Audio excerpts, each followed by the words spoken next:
Mimi nafikiri kwamba waandishi imekuwa mnatuuliza maswali sana ya mtego, lakini sisi kama mashabiki wa Simba, sisi kama wanachama wa Simba tunaishi kwa matakwa namna ambavyo viongozi wanavyotakiwa tuishi. Lakini sisi tunachokiamini kwamba maelezo ya dabi yalikuwa yameshatolewa kupitia barua ya Simba ambayo alipost toka tarehe 12, hakuna mabadiliko mengine yoyote. Lakini kwa nini tunazungumza hivi? Kwa sababu tunazungumza hivi, weredi uliokuwepo katika management ya Simba, wao ndio wameamua kwamba kutuongoza, na sisi tuliamua kuwachagua tukiwa na imani nao na uwezo mkubwa wa kutuongoza. Kwa hiyo kikubwa siwezi kusema dabi ipo, wala siwezi kusema dabi haipo, lakini waandishi mtusaidie, rejeni katika barua ya klabu ya Simba ambayo mimi naamini mpaka sasa hivi hakuna barua nyingine ambayo tayari Simba wameitoa, kwa maana kwamba kuja kuvunja maneno ya awali ambayo Simba waliozungumza.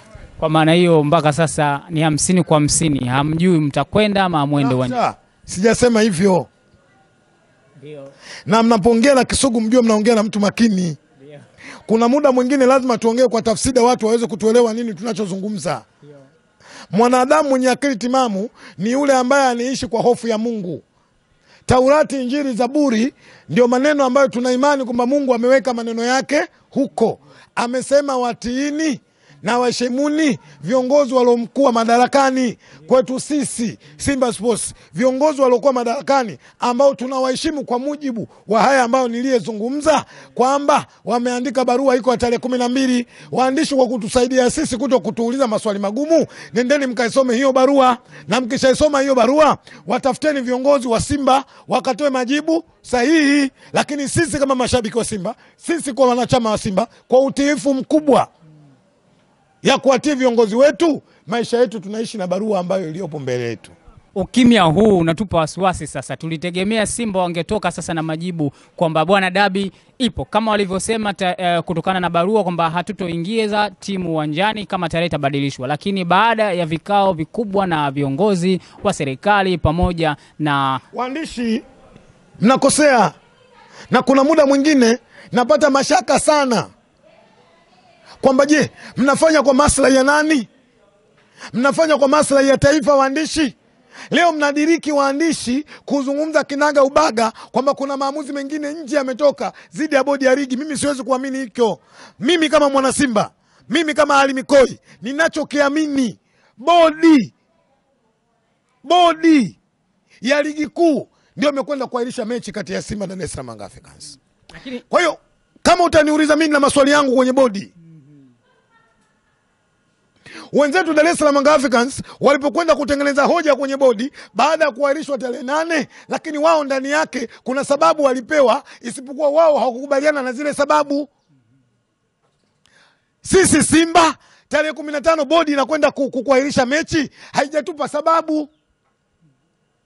Mimi naamini waandishi tusaidieni sasa. Kwa mnahoji sasa, mnataka na nyie sababu ya kupelekwa tarehe 25. Yes. Ndio tunachotaka. Lakini tumeona viongozi wenu wakishiriki hicho kikao cha mechi kupelekwa tarehe 25. Wapi uliona? Kwenye picha ambazo tumeziona kwamba baada ya tarehe 25 kupangwa, viongozi wa upande wa pili Young Africans, Simba wakiwepo na mheshimiwa. Ukishaona picha zinakuashiria kwamba picha ile ndio imekwenda kutoa amri mechi ya dabi isogezwe mbele. Kwa hiyo kwamba tunakubaliana mpira wetu, ziko amri zinatoka nje ya mpira. Kama tunakubaliana hilo, tunajiweka wakati mgani kwenye shirikisho la soka barani Tanzania, kwa maana dunia, kwa maana FIFA? Semeni waandishi, zungumzeni. Kama mna ushahidi katika hayo, semeni kwamba tarehe 25 dabi, kwamba kuna amri nyingine ilitoka dhidi ambayo iliyotoka kuahirishwa mechi na bodi ya ligi. Semeni. Lakini msifanye jambo kwa interest. Fanyeni jambo kwa maslahi ya taifa hili. Waandishi, rudini miaka 5 nyuma. Nendeni kwenye Jamhuri ya Kenya. Mkishaenda kwenye Jamhuri ya Kenya, kuna jambo ambalo mnatakiwa mjifunze kwenye mpira wa nchi kwa maslahi ya nchi. Kuna amri Kenya zilitoka, wenye mpira wao wakagundua kwamba kuna amri zimetoka nje ya nini? Ya mpira. Wa Kenya wakufungiwa. Leo Kenya kama watoto wadogo ndio kwanza wanafanyaje? Wanaanza brother. Simameni kwenye msimamo ambapo mimi ninaposimamia, kuamini kwamba bodi ya ligi ndio imekwenda kuahirisha mechi. Tunasimama hapo sasa. Lakini tunazungumzia bodi ya ligi ambayo baadhi ya watu wameng'atuka pale.